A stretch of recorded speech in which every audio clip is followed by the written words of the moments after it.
Hello, dear students. Welcome to session 4 on chapter integer for class 7th. In previous sessions, we have completed 3 topics.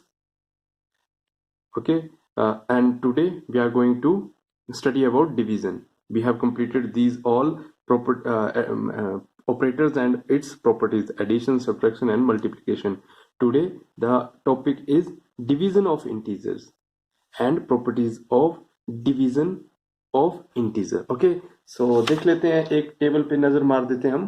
ठीक है, ये हमारे पास एक table है जहां पे सभी प्रॉपर्टीज और सभी ऑपरेटर को कंपेयर किया हुआ है. तो हमने पढ़ा है कि क्लोजर प्रॉपर्टी एडिशन के लिए क्या करती है, होल्ड करती है. सब्ट्रैक्शन के लिए होल्ड करती है. मल्टीप्लिकेशन के लिए होल्ड करती है. यहाँ पे देख सकते हैं हम कि जो ग्रीन टेबल है, ग्रीन हमारे पास जो बॉक्सेज है, उसका मतलब है वो प्रॉपर्टी उस पे होल्ड करती है, और रेड का मतलब है कि उस पे प्रॉपर्टी होल्ड नहीं करती है. और यहाँ पे स्पेशल बॉक्स भी है जहां पे लिखा है नॉट एप्लीकेबल, तो उस पे एप्लीकेबल ही नहीं है, मतलब होल्ड नहीं करती ऑब्वियसली. ठीक है, तो आज का हमारा टॉपिक है डिवीजन पे. तो हम देख सकते हैं डिवीजन पे कुछ भी होल्ड नहीं कर रहा है. हम बोलेंगे कि integers are not closed under division. Integers are not commutative under division. Integers are not associative under division, and distributivity of also does not hold, or we can say not applicable for division of integer. तो मतलब जो हमारे पास 4 main property थी वो कोई भी उसमें division में होल्ड नहीं करती है. बात क्लियर है ना? तो हम इन प्रॉपर्टीज के बारे में बात नहीं करेंगे. हम कुछ एक जनरल से रिजल्ट है, हम उनको ही डिस्कस करेंगे. तो उन जनरल रिजल्ट में जो प्यारे बच्चों हमें अब हमारी एक्सरसाइज सॉल्व करने में हेल्प करेगा, उसमें से फर्स्ट प्रॉपर्टी है. तो हम क्या लिखेंगे, यहाँ पे हेडिंग डालो, प्रॉपर्टीज ऑफ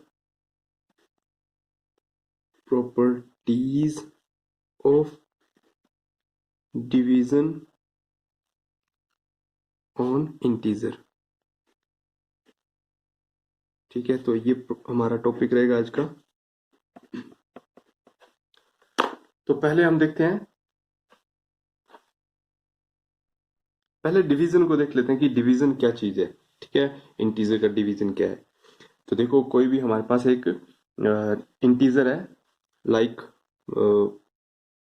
कुछ भी ले लेते हैं. ठीक है, यहाँ पे मान लेते हैं कि ए है. ठीक है, ए क्या है, एक इंटीजर है, पॉजिटिव इंटीजर है. इसको हमने डिवाइड किया किससे, हमने इसको डिवाइड किया एक और इंटीजर से, बी से. ये भी क्या है, पॉजिटिव है. तो पॉजिटिव इंटीजर को पॉजिटिव से डिवाइड करते हैं तो हमारे पास जो रिजल्ट आता है वो भी क्या होता है, पॉजिटिव होता है. ए डिवाइडेड बाई बी, तो इसका साइन क्या होगा, पॉजिटिव.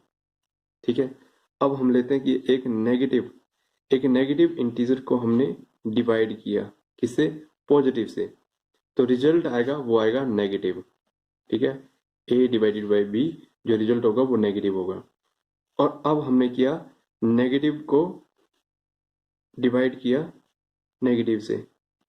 ठीक है, तो ये हमारे पास आएगा रिजल्ट, इसका पॉजिटिव आएगा, क्योंकि नेगेटिव और नेगेटिव ये क्या हो जाएंगे, कैंसिल हो जाएंगे, और रिजल्ट बनेगा आपका पॉजिटिव. क्लियर है. और लास्ट हमारा है कि फर्स्ट हमने पॉजिटिव लिया, उसको डिवाइड किया किसे, नेगेटिव से. तो प्यारे बच्चों, इस केस में भी रिजल्ट हमारा क्या आएगा, इस केस में नेगेटिव आएगा. क्लियर है. तो देखो, जैसे हमने पिछले ऑपरेटर्स में किया था कि जब साइन क्या है, सेम है, साइन क्या है, सेम है, तो हमारा क्या होगा, पॉजिटिव.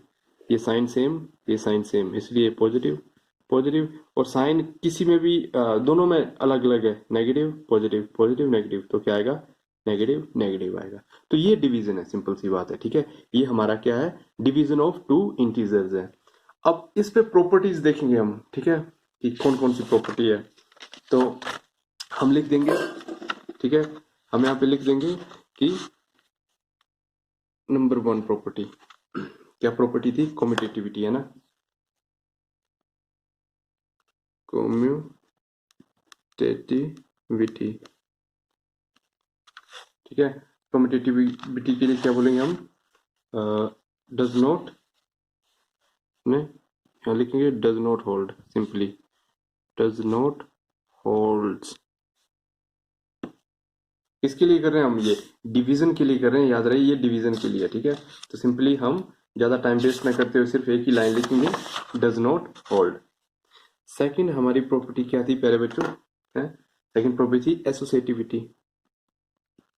एसोसिएटिविटी ये भी सेम है ना, does not hold, does not hold. Third हमारे पास प्रॉपर्टी क्या थी, थर्ड प्रॉपर्टी थी एसोसिएटिविटी के बाद क्या आता था हमारा, हमारा आता था डिस्ट्रीब्यूटिविटी। ये था डिस्ट्रीब्यूटिविटी,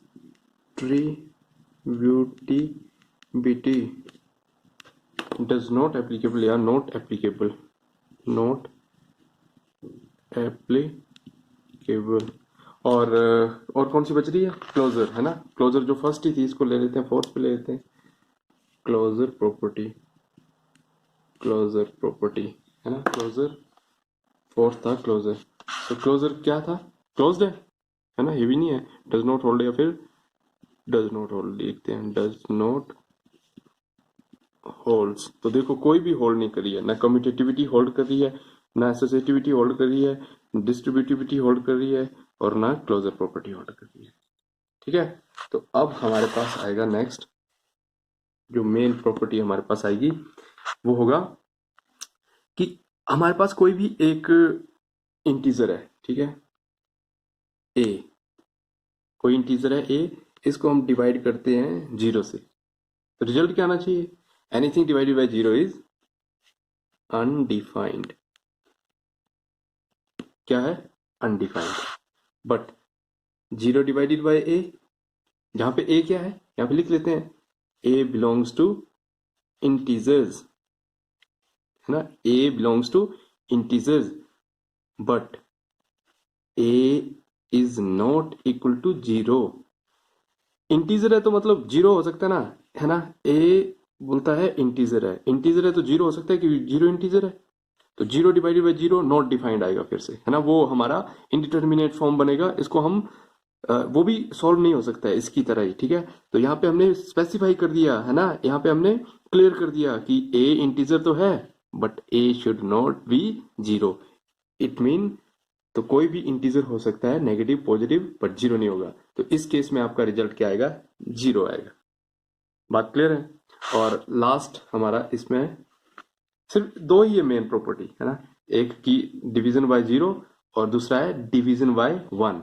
कोई भी आपके पास इंटीजर है, कोई भी इंटीजर है उसको 1 से डिवाइड करोगे तो आपके पास रिजल्ट क्या आएगा, वही इंटीजर आएगा।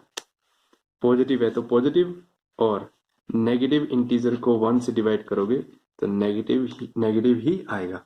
बस ये दो प्रॉपर्टी है। तो डिवीजन बाय 0, डिवीजन बाय 1। जब 0 से डिवाइड करते हैं आप तो अनडिफाइंड, और जब 0 से डिवाइड करते हैं किसी नॉन नेगेटिव इंटीजर को, सॉरी नॉन 0 इंटीजर को, तो वो क्या आता है, 0। जब उस इंटीजर किसी भी इंटीजर को 1 से डिवाइड करते हो तो वही इंटीजर आता है। तो ये हमारे पास दो प्रॉपर्टीज है सिर्फ, ठीक है, बाकी कोई भी प्रॉपर्टी हमारे पास होल्ड नहीं कर रही है। तो अब हम आते हैं अपनी एक्सरसाइज पे, ठीक है। एक्सरसाइज पे हम देखेंगे, तो ये सभी के सभी क्वेश्चन यहाँ पे एक्सरसाइज 1.4 में हमारे डिवीजन पे ही बेस्ड क्वेश्चंस है, ठीक है, बिल्कुल इजी से क्वेश्चन है। जैसे हम क्वेश्चन नंबर 1 का फर्स्ट पार्ट ले, तो ये फर्स्ट क्वेश्चन का फर्स्ट पार्ट। अब यहाँ पे क्या करेंगे, देखो पहले साइन को नहीं सोल्व करेंगे, पहले हम जो होल नंबर्स है हमारे होल नंबर को सोल्व करेंगे, फिर साइन पे जाएंगे, ठीक है। तो पहले मतलब इंटीजर को सोल्व ना करके एज अ होल नंबर हम इसको सोल्व करेंगे। तो -30 डिवाइडेड बाय 10, डिवीजन का साइन हम इस तरह से फ्रैक्शन में भी लिख सकते हैं ना, मीनिंग तो एक ही हुआ। पर ध्यान रहे ये डिवीजन का जो साइन डिवीजन हमने ये भी लगाया हुआ है, इसके सामने ही हम इज इक्वल टू लगाएंगे, ठीक है, ऊपर नहीं लगाएंगे ना नीचे, बिल्कुल ये इक्वल टू के सामने ही डिवीजन का साइन आएगा हमारा, ठीक है। तो अब कैसे सोल्व करेंगे इसको, देखो पहले तो जो भी नंबर है ऊपर आपका उसको होल नंबर लेंगे, नीचे वाले को भी होल नंबर, और पहले देखेंगे कि उसमें डिवीजन में क्या क्या एलिमिनेट हो रहा है। तो यहाँ से 1 0 और 1 0 एलिमिनेट हो रही है, और अब और देखते हैं हम कि और कुछ जा रहा है इसमें, और कुछ डिवाइड हो नहीं सकता है। तो अब जो बच गया वैसे का वैसा लिख दो, -3 डिवाइडेड बाई 1। तो हमने पीछे प्रॉपर्टी की, एक प्रॉपर्टी क्या की कि any number, any integer divided by 1 is that number और दैट इंटीजर। तो -3 डिवाइडेड बाय 1 इज -3। तो दिस इज सॉल्यूशन। बिल्कुल इजी है, इसमें कोई नया कुछ भी नहीं है, आपको आता है सब कुछ, ठीक है। तो इसमें एक और पार्ट ले लेते हैं हम। क्वेश्चन नंबर 1 का ही एच पार्ट है। यहाँ पे एच पार्ट में हमारे पास ये 3 इंटीजर दे रखे हैं और साथ में दे रखे हैं, ठीक है, डिवीजन के साइन दोनों के, तीनों के बीच में है। तो किस तरह से सॉल्व करेंगे इसको? तो सबसे पहले हम सॉल्व करेंगे ब्रैकेट के अंदर का पार्ट, ठीक है, बोर्ड मास यूज करके ब्रैकेट को हम, जो ब्रैकेट के अंदर का पार्ट है उसको सॉल्व करेंगे, ठीक है। तो ब्रैकेट के अंदर चलते हैं हम। तो -36 डिवाइडेड बाई 12 ऐसे लिख सकता हूँ मैं इसको ना, ठीक है। ये ब्रैकेट है, ब्रेसिस लगी है ना, ठीक है, स्क्वायर ब्रैकेट, सॉरी ये स्क्वायर ब्रैकेट है, स्क्वायर ब्रैकेट लगी हुई है। तो यहाँ से divided by 3 is equal to हमेशा पुट करना हमने। अब यहाँ से हमने देखा था ऊपर, इसको ना as a whole number solve करना है इसको, ठीक है। तो 36 whole number and 12 is a whole number. So 12 1s are 12 and 12 3s are 36। तो जो बच गया उसको नीचे लिख लेते हैं। तो -3 डिवाइडेड बाय 1 है ना, ये स्क्वायर ब्रैकेट के अंदर ही है 3। अब हमने पढ़ा है, ये देखो वही चीज आ गई ना, -3 डिवाइडेड बाय 1, कि any integer divided by 1 is that integer. तो -3 डिवाइडेड बाय 1 इज -3 है ना, डिवाइडेड बाय 3, डिवाइडेड बाय 3 को मैं ऐसे लिख सकता हूँ, है ना। तो 3 और 3 होल नंबर की तरह से हमने सॉल्व किया और बच गया हमारे पास -1 डिवाइडेड बाय -1। फिर अगेन वही कि एनी होल नंबर, या फिर हम बोले कि एनी इंटीजर और any number divided by 1 is that number only. So -1। So इसका आंसर आ गया -1, ठीक है। इतने इजी क्वेश्चन है देखो। तो क्वेश्चन नंबर 1 के आप सभी पार्ट इजिली कर सकते हो। देखो जब एच, हम बोल सकते हैं कि एक सबसे टफेस्ट पार्ट है, ठीक है। तो बाकी तो कैसे होंगे, आप कर सकते हैं इसको। क्वेश्चन नंबर 1 को आप सॉल्व। तो ये क्वेश्चन नंबर 2 है एक्सरसाइज 1.4 का। यहाँ पे हमें वेरीफाई करना है ये रिजल्ट, ठीक है। ये रिजल्ट क्या है? ये रिजल्ट है डिस्ट्रीब्यूटिविटी। अब यहाँ पे दिया है कि left hand side not equal to right hand side आनी चाहिए जब आप इन वैल्यूज को ए बी सी में पुट करेंगे। तो ऑब्वियसली हमें पता है कि डिस्ट्रीब्यूटिविटी सिर्फ दो केसेस में होल्ड करती है, एक एडिशन में, एक सब्ट्रैक्शन में। मल्टीप्लिकेशन के लिए भी होल्ड नहीं करती है, नॉट एप्लीकेबल, और डिवीजन के लिए भी नॉट एप्लीकेबल। तो हमें क्या करना है, देखो हमें करना है कि यहाँ पे वैल्यूज पुट करनी है,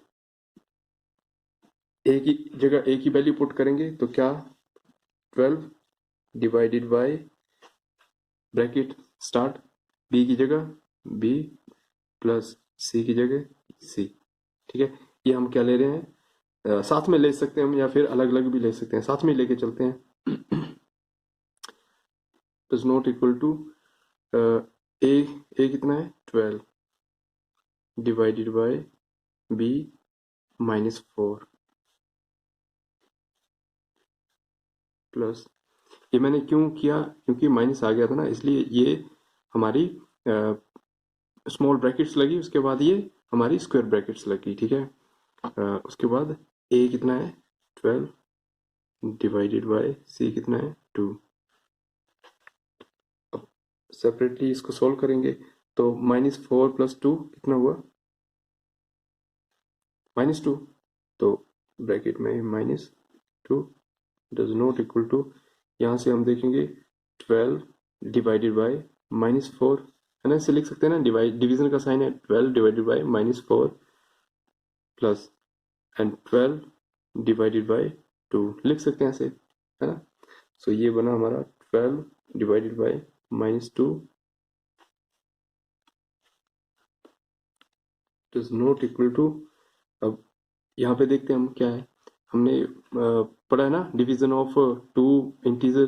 पहले हम होल नंबर की तरह इसको सॉल्व करते हैं, 4 1 4, 4 3 12, 2 1 2, 6 2 12, है ना।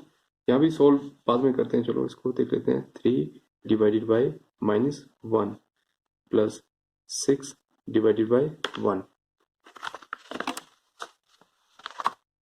और यहाँ से क्या मिला, 2 1 जार 2, 6 2 जार 12, तो ये बचा हमारा 6 डिवाइडेड बाय -1, ये पॉजिटिव है, 6 ये पॉजिटिव है, ठीक है, ये पॉजिटिव है, ये माइनस है, इज इक्वल टू, अब देखो यहाँ पे क्या है कि 3 डिवाइडेड बाय -1, तो इसको हम इस तरह से देख सकते हैं जैसे हमने ये केस किया था यहाँ पे डिवीजन का, कि पॉजिटिव को नेगेटिव से डिवाइड किया तो क्या बनेगा, नेगेटिव रिजल्ट आएगा, तो पॉजिटिव को नेगेटिव से रिजल्ट किया तो नेगेटिव ही रिजल्ट आएगा, -3 डिवाइडेड बाय 1 प्लस पॉजिटिव को पॉजिटिव से किया तो पॉजिटिव रहेगा, 6 डिवाइडेड बाय एनीथिंग 6, है ना। तो यहाँ पे क्या है, हमने बोला है पॉजिटिव को नेगेटिव से डिवाइड किया है तो क्या रहेगा result, negative, 6 divided by 1 is equal to -3 divided by 1 is -3 plus 6, समझ आ रहा है ना कि नहीं। देखो any number positive number divided by negative, the result will be negative, so negative ले लिया, -6 बाय 1, सो -3 बाय पॉजिटिव 1 आया था, any integer divided by 1 is that integer, ठीक है। तो -6 इज इक्वल टू -3 प्लस 6 कितना होता है, +3, तो क्या इक्वल आए हैं, not equal to, not equal to, not equal to, तो ये नॉट इक्वल टू ही आया है, हेंस हमने वेरीफाई कर दिया अपना रिजल्ट, हेंस वेरीफाइड, बस यही हमें करना है, ठीक है, ये चीज हमें करनी है। तो क्वेश्चन नंबर 2 को करने का ये तरीका है, 2 का 2 पार्ट है, ए पार्ट हमने कर दिया है, तो आपको बी पार्ट होमवर्क है, इसका बी पार्ट होमवर्क है कि ये लेफ्ट और right hand side not equal to prove करनी है हमें, तो ये प्रूव करने का तरीका है। देखो यहाँ पे हम डायरेक्टली कर सकते थे, पर स्मॉल स्मॉल स्टेप में हमने क्यों इसको डिवाइड किया, ताकि हम इन डेप्थ चीजों को समझ सकें, अच्छे से हमारे दिमाग में बिल्कुल फीड हो जाए कि कभी नेगेटिव कोई इंटीजर है उसको पॉजिटिव इंटीजर से डिवाइड करते हैं तो रिजल्ट नेगेटिव आता है, या हम बोल सकते हैं any integer divided by 1 is that integer, तो इस तरह से ये रिजल्ट है हमारे, ठीक है। तो देखो क्वेश्चन एक्सरसाइज 1.4 का क्वेश्चन नंबर 1 हमने कंप्लीट कर लिया है, कंप्लीट बोले तो फर्स्ट पार्ट और इसका एच पार्ट हमने कर लिया है, तो बाकी बिल्कुल इजी आप कर सकते हैं, ठीक है। क्वेश्चन नंबर 2 का फर्स्ट पार्ट कर लिया है, बी पार्ट इसका होमवर्क है, कर सकते हैं। थर्ड पार्ट बिल्कुल इजी है, ठीक है, जो थर्ड पार्ट नहीं थर्ड क्वेश्चन है, ठीक है, थर्ड क्वेश्चन का फर्स्ट पार्ट अगर हम देखें तो यहाँ पे बोलता है 369 को हम किस नंबर से डिवाइड करें कि वही नंबर आए, तो ये प्रॉपर्टी आपकी है ना कि any integer is divided by 1 is that integer, कोई भी इंटीजर 1 से डिवाइड करते हैं तो वही इंटीजर आता है, तो क्या होगा आंसर 1 होगा, है ना। और यहाँ पे देखो -75 divided by any number give us -1, कौन सा ऐसा नंबर है जिससे हम -75 को डिवाइड करें तो -1, अब डायरेक्टली भी कर सकते हैं, अगर डायरेक्टली नहीं आ रहा है तो हम उस नंबर को x मान सकते हैं, ठीक है, कैसे करेंगे देखते हैं, इसको करते हैं अगर हम, ठीक है। होता है यहाँ पे इज इक्वल टू होगा, कौन सा नंबर ऐसा है यहाँ पे जिसे हम डिवाइड करें और यही नंबर आए, ठीक है, तो हम इसको मान लेते हैं x, कि 369 divided by x is equal to 369, solution, है ना, ठीक है। अब ये 369 है, ये x है, अब इज इक्वल टू के इस तरफ हम सिर्फ वेरिएबल रखेंगे और इज इक्वल टू के इस तरफ हम कांस्टेंट को लेके जाएंगे, तो या फिर कांस्टेंट को इधर लाएंगे वेरिएबल को इधर ले जाएंगे, ठीक है। तो अच्छा है कि x को हम यहाँ ले जाएं और इसको यहाँ पे ले आए, अल्टीमेटली मैं क्या बोल रहा हूँ, क्रॉस मल्टीप्लिकेशन के बारे में बोल रहा हूँ ना मैं, क्रॉस मल्टीप्लाई पता है आपको क्या होता है कि डिनोमिनेटर कुछ नहीं तो 1 है, इसके न्यूमरेटर को इसके डिनोमिनेटर से मल्टीप्लाई करते हैं और इसके डिनोमिनेटर को इसके न्यूमरेटर से मल्टीप्लाई करते हैं, तो 369 इंटू 1 369, है ना, इज इक्वल टू का sign is equal to x into something, तो x इंटू दैट समथिंग 369, बात क्लियर है, ठीक है। तो x हमारा यहीं पे रहा, 369 को हम यहाँ पे ले गए, 369 ऑलरेडी यहाँ पे था और ये गया, तो यहाँ मल्टीप्लीकेशन था, यहाँ पे डिवीजन में हो गया, बात क्लियर है ना। तो 369 divided by 369, anything divided by itself is 1, तो 369 divided by 369 is 1 is equal to x। अब आंसर को लिखने का कन्वेंशनल जो हमारा तरीका है, ठीक है, वे है वो ये नहीं है। हम जनरली हम अपने रिजल्ट को लिखते हैं कि जो वेरिएबल है वो कहाँ आता है, लेफ्ट हैंड साइड, और आंसर आता है राइट हैंड साइड। तो एक्स की वैल्यू क्या आ गई, 1, है ना। इस तरह से सॉल्व करेंगे हम। तो एक्स की यहाँ तो अंडरस्टूड था कि 1 नहीं होगा, ऑब्वियसली डायरेक्ट प्रॉपर्टी थी। तो अगर हम बात करें नेक्स्ट हमारी बी पार्ट की, तो बी पार्ट में हमें क्या दे रखा है, बी पार्ट में हमें दे रखा है कि 75 -75 को हम कौन से नंबर के साथ डिवाइड करें कि हमारे पास आए -1, है ना। तो इस तरह का क्वेश्चन होगा तो कैसे सॉल्व करेंगे हम। तो देखो -75 को हम डिवाइड करेंगे किससे, x से। अब इज इक्वल टू नहीं लगा सकते हैं क्योंकि ये हमारा इक्वेशन की फॉर्म है, इज इक्वल टू -1। ये क्या किया मैंने किया कि 75 को एक ब्लैंक था ना, ब्लैंक की जगह x लगा दिया कि मैंने x से डिवाइड किया तो -1 आता है। फिर वही काम करेंगे हम कि x को हम ले जाएंगे एक साइड पे, किसी भी लेफ्ट हैंड साइड या राइट हैंड साइड। तो बेटर है राइट हैंड साइड पे ले जाओ। तो x को राइट हैंड साइड मतलब क्रॉस मल्टीप्लाई फिर से, तो ये -x हो जाएगा क्योंकि -1 इंटू एक्स -x, और यहाँ पे राइट लेफ्ट हैंड साइड पे सिर्फ बचा 75। बात क्लियर हुई कि नहीं। देखो x को हमने ट्रांसपोज कर दिया, या फिर हम बोलेंगे कि क्रॉस मल्टीप्लाई कर दिया, डिनोमिनेटर में 1 था तो इसका ये क्रॉस मल्टीप्लीकेशन ऐसे होगा ना, ठीक है। तो -75 इंटू 1 -75, x इंटू -1 -x। बात क्लियर है ना। और ये नेगेटिव और ये नेगेटिव कैंसिल हो गया।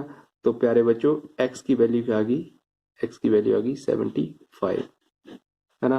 तो -75 को 75 से डिवाइड करोगे तो -1 आएगा। तो ये तरीका है सॉल्व करने का क्वेश्चंस को। एक और हम इसमें पार्ट ले लेते हैं ई पार्ट ले लेते हैं, है ना। इसी क्वेश्चन नंबर 3 का ही ई पार्ट। ई पार्ट में क्या दे रखा है देखते हैं।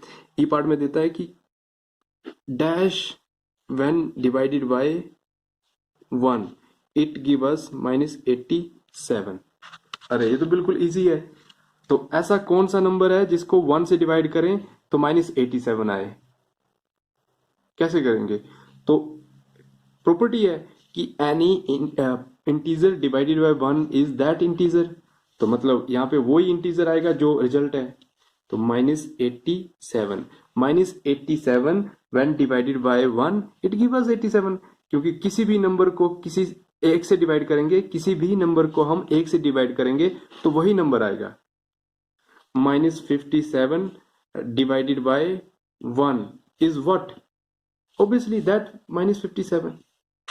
या फिर 100 divided by 1 is what? 100। या फिर बोलेंगे डैश divided by 1 is 999। तो क्या होगा, obviously that 99, है ना। 999 divided by 1 is 999, क्योंकि any integer, a क्या है, integer, divided by 1 that is, तो result is that integer. Negative है तो नेगेटिव, पॉजिटिव है तो पॉजिटिव। तो इसी तरह से बाकी क्वेश्चंस है प्यारे बच्चों। तो एक्सरसाइज 1.4 आप कर दो, बिल्कुल इजी है। कुछ प्रॉब्लम आती है तो do ask me, and as always God bless you all.